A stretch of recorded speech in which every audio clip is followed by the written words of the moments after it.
Welcome again, dear students and viewers. Today, my lecture is HIV/AIDS. Before I start my lecture, I continuously recommend you to stay at home, stay safe, stay alive. Now, directly I come to my topic, HIV.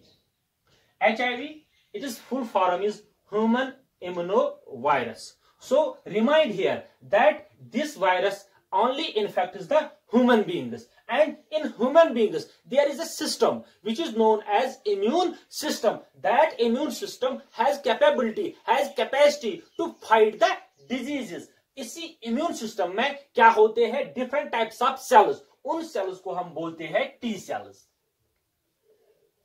T cells इनमें एक और type आता है CD4 cells. CD4 cells, and these CD4 cells which are present in the ecosystem becomes the victim of HIV. ये victim बन जाते हैं HIV human इम्यूनोवायरस की. अगर हम इसी ह्यूमन इम्यूनोवायरस की बात करेंगे, it continuously or we can say it only damage the immune system of human being. Immune system of human beings. ये जो वायरस है ये ट्रांसमिट कैसे होता है, इसका मोड ऑफ ट्रांसमिशन होता है this virus can be transmitted और the mode of transmission is through body fluids. ये ट्रांसफर होता है from infected person to the non infected person through the body fluids like blood, like semen, like vaginal and rectal fluids. तो continuously जब हम blood की बात करते हैं, सेमेन की बात करते हैं, वेजिनल एंड रेक्टल फ्लूइड्स की बात करते हैं, इनसे ट्रांसमिशन होता है किस वायरस की, HIV की. और इसके अलावा अगर हम इसी HIV वायरस की बात करेंगे, इट कैन बी ट्रांसमिटेड और it can be transmitted from mother to her child through breast milking. जब एक माँ ब्रेस्ट मिल्किंग करती है अपने बच्चे को, तो अगर वो माँ पीड़ित होगी HIV वायरस की, तो ultimately this virus can transfer from mother to her child. No down here, this virus cannot spread in air और वाटर. ये जो डिजीज है ना ये वाटर बॉर्न डिजीज है ना ये एयर बॉर्न डिजीज है. So we can say this virus can not spread in air और इन वाटर और थ्रू कैजुअल कांटेक्ट. अगर हम इस पेशेंट से देखेंगे, इस पेशेंट से हम क्या कैजुअल कांटेक्ट बना सकते हैं. Casual contact means hugging, shaking of hands as well as kissing. तो अल्टीमेटली ये वायरस ट्रांसफर नहीं होता है. It is life long condition. ये virus once when this virus enter into the human body, तो उसके बाद ये एक लाइफ लॉन्ग कंडीशन बन सकती है. लाइफ लॉन्ग कंडीशन मतलब ये होता है कि जितनी भी उम्र इस पर्सन की होती है, उस उम्र में ये वायरस कंटिन्यू इसके बॉडी में लाइव रह सकता है. And currently there is no cure. तो अगर हम इसी बीमारी की बात करेंगे, HIV वायरस की बात करेंगे, इसका कोई क्योर नहीं है, इसकी कोई मेडिकेशन अवेलेबल नहीं है. So we can say this disease is more dangerous as compared to the other diseases which I explained earlier, like TB, like cholera, like dengue. These diseases are curable, but HIV virus is not a curable disease. So currently there is no medical, or we can say there is no any medication available to treat the HIV virus. Without treatment, अगर हम इसी virus की बात करेंगे, अगर हम इसको ऐसे ही छोड़ेंगे विथआउट ट्रीटमेंट, यही वायरस डेवलप करती है एक serious condition. In human beings, this virus can develop a serious condition, and that serious condition is known as AIDS. AIDS acquired immunodeficiency syndrome. तो ये एक डिजीज बनती है फिर जब ये वायरस कंटिन्यूअसली डेवलप होता है in a person and having a serious condition. That serious condition is known as AIDS. तो उसके बाद जब एक पर्सन पीड़ित होता है एड्स की, HIV एड्स की, तो कंटिन्यूअसली उसको अपॉर्चुनिटिक इन्फेक्शन ज्यादा हो सकते हैं या उसको कैंसर होने के अलामात ज्यादा बढ़ जाते हैं। And HIV can cause changes throughout the body. Once when this virus enter into the human body, it can cause changes throughout the body. हमारे बॉडी में जितने भी इंटरनल ऑर्गन्स है या एक्सटर्नल ऑर्गन्स है, उनमें ये क्या करते हैं, चेंजेस, फिजिकल चेंज होती है या बायोलॉजिकल चेंजेस होते हैं। हमारे जितने भी इंटरनल ऑर्गन है या एक्सटर्नल ऑर्गन है, उनमें स्टार्ट होती है malfunction, so that we can say once this virus enter into the human body, it malfunctions the internal as well as external organs of the human beings। अगर हम इसी virus की बात करेंगे, what is actual cause of this HIV, ये HIV आया कहां से? HIV इज ए वेरिएशन, ये एक वेरिएशन थी वायरस की जिसने इन्फेक्ट किया है अफ्रीकन चिंपैंजीज को, जिसको हम अफ्रीकन चिंपैंजीज को इन्फेक्ट किया है इसी वायरस ने। तो साइंटिस्ट ने फिर सस्पेक्ट किया है, उन्होंने कहा कि ये जो वायरस है HIV, जिसको हम आज HIV कहते हैं, इसको 1920 में स्विमाइन इम्यूनोडिफिशियंसी वायरस के नाम से जाने जाते थे। ये जो वायरस है SIV, ये किन में पाया जाता था? अफ्रीकन चिंपैंजीज में। Once the African people use the meat of the chimpanzees and this virus can transfer from the infected chimpanzees to the human beings। जब ये ह्यूमन बींग्स में आ गया तो इस वायरस ने फिर स्टार्ट की है म्यूटेशन। क्या की है? स्टार्ट की है mutation. And that mutated form which we known as HIV, जब इस वायरस ने म्यूटेशन स्टार्ट की है into what we known as virus, HIV virus, तो यही म्यूटेटेड फॉर्म में कंटिन्यूअसली ये कन्वर्ट हुआ है ह्यूमन इम्यूनो वायरस में। तो साइंटिस्ट ने फर्स्ट डिस्कवर किया है इस वायरस को ह्यूमन ब्लड सैंपल में इन 1959 में। First scientists firstly discovered HIV in human blood sample in 1959. HIV has existed in the USA in 1970. Now I will explain you AIDS. AIDS means acquired immunodeficiency syndrome. तो ये जो ads बीमारी है, acquired का मतलब होता है कि ये वो बीमारी है जो हमने खुद ले ली है। अगर अफ्रीकन पीपल ने उस टाइम चिंपैंजीज का मीट ना खाया होता तो ये बीमारी अफ्रीका से माइग्रेट और वी कैन से अफ्रीका से ये ट्रांसफर थ्रू द वर्ल्ड ना होती। तो इम्यूनो डिफिशिएंसी का मतलब ये होता है कि हमारे बॉडी में इम्यून सिस्टम है और that immune system is made of different types of cells and these cells like CD4 cells, these cells produce the antibodies.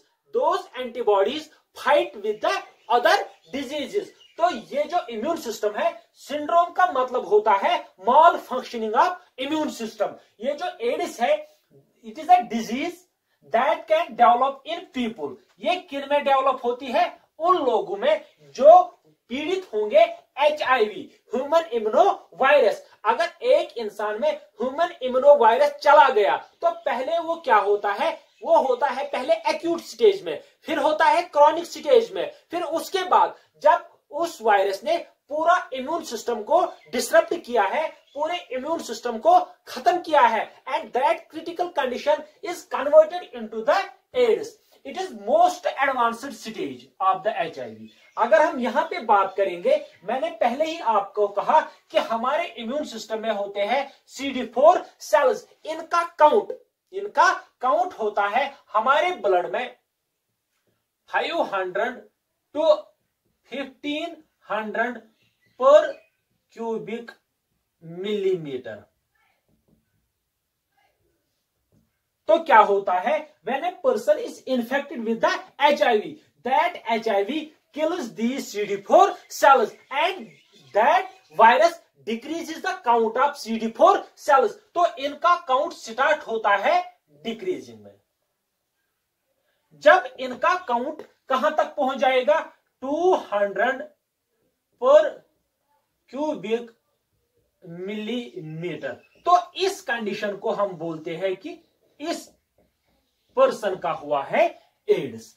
तो अगर हम यहां पे आ जाएंगे, it is most advance stage of the HIV। जब HIV virus enter हुआ है, मैंने पहले ही आपको कहा, यह पहले होता है एक्यूट स्टेज में, फिर होता है क्रॉनिक स्टेज में, फिर यही स्टेज कंटिन्यूअसली कन्वर्ट होती है what we known as AIDS. A person can diagnose, एक पर्सन को हम डायग्नोज कैसे करेंगे कि ये एड्स पेशेंट है, मगर कंडीशन ये है कि उस पेशेंट को पहले HIV हुआ होना चाहिए और दूसरा उसको अपॉर्चुनिटिक इन्फेक्शन या कैंसर। अगर एक इंसान को कैंसर और अपॉर्चुनिटिक इन्फेक्शन मींस निमोनिया हुआ है, तो इन दो बीमारियों की वजह से और प्लस HIV वायरस की वजह से, उसके बाद हम उस पर्सन को कंसिडर करते हैं कि ये कौन सा पेशेंट है, एड्स पेशेंट।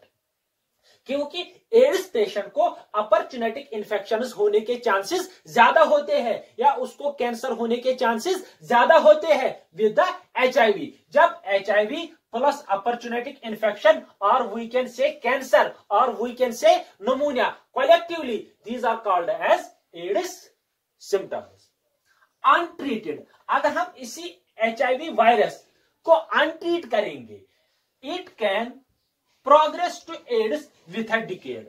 ये वायरस कम से कम एक इंसान में 10 साल तक लाइव रहता है और it progresses, it continuously progresses. जब ये कंटिन्यूअसली प्रोग्रेस करता है, this makes the person vulnerable to the wide range of illnesses. उसके बाद क्या होता है, जब ये कंटिन्यू एक पर्सन में इन्फेक्शन स्टार्ट करेगा, तो वो पर्सन वल्नरेबल बनता है किनको, wide range of illnesses. Like उस बंदे का सबसे ज्यादा निमोनिया हो सकता है, TB हो सकता है, ऑरल थ्रैशेस, हमारे मुंह में फंगल इन्फेक्शन ज्यादा होता है, या क्रिप्टोकोकल मेनिंजाइटिस, ये एक इन्फेक्शन है, fungal infection to the brain. उसके बाद होता है टॉक्सोप्लाज्मोसिस, ये एक पैरासाइटिक इन्फेक्शन होता है ब्रेन का, और दूसरा होता है कैंसर, लिम्फोनीमिया। ये होते हैं इलनेसेस कि अगर हम अनट्रीटेड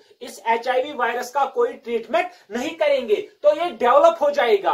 अगर ये एक इंसान के बॉडी में डेवलप हो गया तो उस इंसान में टोटली डिसरप्ट हो जाएगा इम्यून सिस्टम, तो वो इंसान वल्नरेबल बन जाएगा wide range of illnesses like these pneumonia, TB, cancer और ऑरल थ्रैशेस। अगर हम इसी वायरस की बात करेंगे, causes of HIV virus progress through 3 stages. मैंने आपको पहले ही कहा, ये जो वायरस है ये कंटिन्यूअसली एक इंसान को इन्फेक्शन करता है, लेकिन कंटिन्यूअसली इन्फेक्शन करने में ये कम से कम कितने स्टेजेस लेता है, 3 स्टेजेस। पहले होता है acute stage, the first few weeks after the transmission. इस एक्यूट स्टेज में क्या होता है, जब एक वायरस एक नॉन इन्फेक्टेड पर्सन में चला गया तो ये उस बॉडी में स्टार्ट होता है reproduce rapidly. It reproduces rapidly in the first few weeks after the transmission। उसके बाद होता है क्रॉनिक स्टेज स्टार्ट। अगर इस एक्यूट स्टेज की हम बात करेंगे, इसमें पहले उतने सिम्टम्स नहीं आते हैं, फिर आता है क्रॉनिक स्टेज। इस क्रॉनिक स्टेज में हम क्या करते हैं, हम क्लिनिकल लेटेंसी करते हैं। मान लो अगर थोड़ी सी भी फीवर आ जाएगा, हम कहते हैं कि इसका काज हो सकता है वाटर बॉर्न, इसका काज होता है एयर बॉर्न, तो हम उसको अकॉर्डिंगली उसी के हिसाब से ट्रीटमेंट करते हैं। लेकिन हमें ये पता नहीं होता है कि ये काज होता है HIV वायरस का। तो क्रॉनिक स्टेज में हम क्या करते हैं, क्लिनिकल लेटेंसी, हम लेट करते हैं, हम क्लिनिकल लेटेंसी करते हैं, हम ट्रीटमेंट नहीं करते हैं, and this virus can change into the chronic stage. उसके बाद जब ये क्रॉनिक स्टेज में चला गया, तो उसके बाद with the development, with the reproduce rapidly in human body and it converts and it ultimately transmits into what we known as AIDS. ये फिर किस स्टेज में चला जाता है, एड्स स्टेज में। पहले एक्यूट स्टेज में होता है, दूसरा होता है क्रॉनिक स्टेज में, तीसरा होता है एड्स स्टेज में। यहां पे अब अगर हम इसी पर्सन की बात करेंगे जिसको एड्स हुआ है with the HIV virus, human immuno virus, तो इसको पहले सिम्टम्स क्या आते हैं? Recurrent fever. रिकरेंट फीवर का मतलब ये होता है बार बार फीवर आना, बार बार फीवर आना। दूसरा होता है क्रॉनिक स्वेलिंग लिप ग्लैंड्स, हमारे बॉडी में होते हैं लिप ग्लैंड्स, उनका स्वेलन हो जाना, इन्फ्लेमेशन हो जाना। तीसरा नाइट स्वीट्स, जिस इंसान को एड्स हुआ है उसको ज्यादा चांसेस होते हैं नाइट स्वीट्स का। नाइट स्वीट्स का मतलब यह होता है कि रात भर उस पेशेंट को पसीना आ जाना। Fourth one is chronic diarrhoea, इसको कंटिन्यू डायरिया होता है। मैंने पहले ही आपको कहा कि जितने भी ये डिजीजेस है इनको कंट्रोल करने के लिए हमारे बॉडी में होता है इम्यून सिस्टम। जब इम्यून सिस्टम ही खत्म हो गया तो ultimately a person can not face, or we can say a person's immune system cannot fight these diseases, तो इसको क्रोनिक डायरिया भी हो सकता है। रशेस ऑफ द स्किन, इसको rashes of the skin start होते हैं। रैपिड वेट लॉस, ये भी एक सिम्टम होता है कि जिस बंदे को एड्स हुआ है उसको रैपिड वेट लॉस होता है। दूसरा होता है एंग्जाइटी एंड डिप्रेशन, इसको डिप्रेशन भी आ जाता है। तो these are called the symptoms of AIDS. Now I will tell you about the treatment and now I will explain you the treatment of AIDS. मैंने पहले ही आपको कहा there is no cure or there is no vaccine available in order to control or in order to eliminate the AIDS disease. So there is the some antiretroviral therapy, the main treatment of HIV virus. एक main treatment है इसका HIV virus का, that is known as anti retroviral therapy. इसमें हम क्या करते हैं? इसमें हम एक मेडिकेशन देते हैं in the form of anti retroviral therapy that stops. इसका काम ये होता है कि वायरस का रिप्रोड्यूस कम करना। Once when this virus enter into the human body it reproduce rapidly, but when we give the antiretroviral therapy to that person which is infected with the HIV, and that virus stops from reproducing. So we can use the main treatment of HIV is antiretroviral therapy. This antiretroviral medication are grouped into the 6 classes. इस antiretroviral medication को हमने 6 classes में divide किया है। पहला इसमें आता है न्यूक्लियोसाइड रिवर्स ट्रांसक्रिप्टेज इनहिबिटर। दूसरा आता है non nucleoside reverse transcript inhibitor. तीसरा आता है प्रोटेज इनहिबिटर। फोर्थ आता है fusion inhibitors. Fifth one is CCR5 antagonists. Sixth one is integrase strand transfer inhibitor. इनको हम बोलते हैं एंटी रिट्रोवायरल थेरेपीज और we can say anti retroviral medications which are given. These 6 types of medications are given to those patients who are infected with the HIV virus. After that there is prevention, it is treatment. Now prevention, हम prevent कैसे करेंगे? हम इस disease को control कैसे करेंगे फैलने से? इसमें पहला आपका आता है safe sex, because this AIDS disease is STD, sexually transmitted disease. तो इसको कंट्रोल करने के लिए हमें सेफ सेक्स करना चाहिए। Safe sex means use of condom.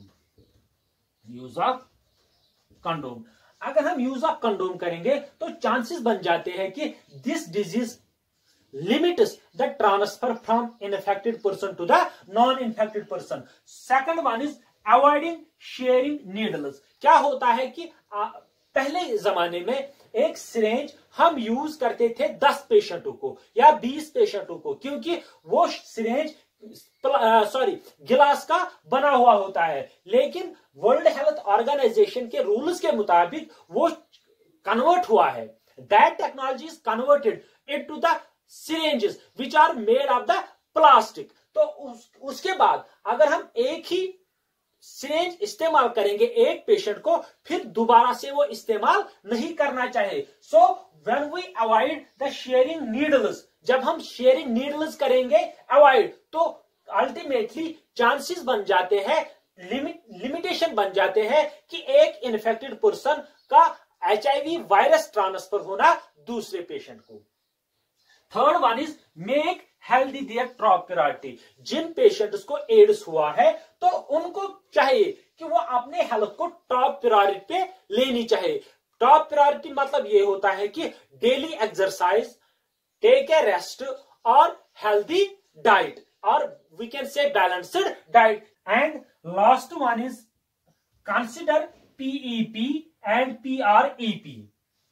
इसको हम बोलते हैं पोस्ट एक्सपोजर प्रोफाइलैक्सिस, और इसको हम बोलते हैं प्री एक्सपोजर प्रोफाइलैक्सिस। ये जो प्री एक्सपोजर प्रोफाइलैक्सिस ये एक पिल होती है, इसमें 2 ड्रग यूज होते हैं, and when we use these 2 drugs in the form of pill, so we can say there is the limitation, so we can say there is the minimum chances of the transmission from the infected person to the non-infected person। और इसमें हम क्या करते हैं, तो इस medication में post exposure prophylaxis में इसमें हम एक डोज देते हैं, वो डोज होता है 28 दिन का, 28 डेज में हम इसको एक डोज देते हैं इस पेशेंट को जिसको HIV हुआ है। तो अल्टीमेटली उसके बाद इन की कंसिडरेशन में PEP एंड PREP, उसके बाद हो सकता है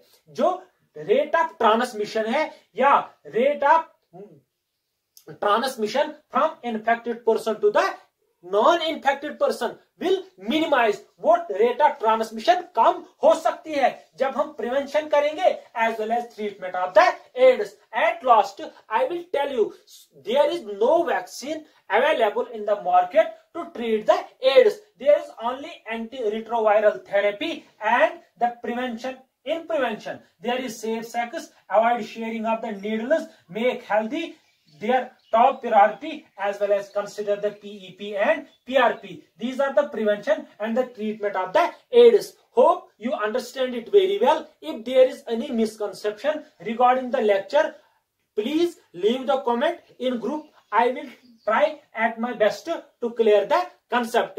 Thanks. Have a nice day.